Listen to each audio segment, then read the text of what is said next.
రాజధాని భూముల్లో నిప్పు సంచలనం రేపిన ఆగంతుకుల దురాగతం. ఇది ఎవరు చేయించారు? ఇది చెరుకు తోటలు తగలబెట్టించింది ఎవరు? జగన్మోహన్ రెడ్డి గారు.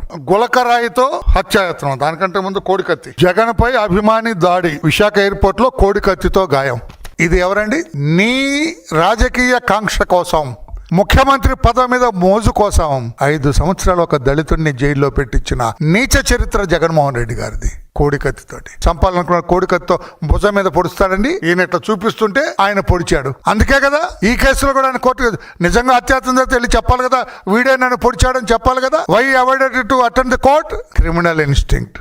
అయిపోయింది, పర్పస్ సర్వ్ అయింది. ప్రజలను నమ్మించాడు ఈ బోటకం కట్టు కథతోటి, నమ్మించాడు ముఖ్యమంత్రి. అదే రకంగా ఈసారి కూడా ముఖ్యమంత్రి కావాలని గులకరాయితో హత్యాయత్నం. గులకరాయితో హత్యాయత్నమా? గులకరాయి కొడితే చచ్చిపోతాడండి. చిన్న రాయి కొడితే, కింద నుంచి పైకి కొడితే ఆ స్పీడ్, ఆ వెలాసిటీ తగ్గుతుంది, దెబ్బ కూడా తగదు. అంటే ఏదో రకంగా ముఖ్యమంత్రి కావాలి.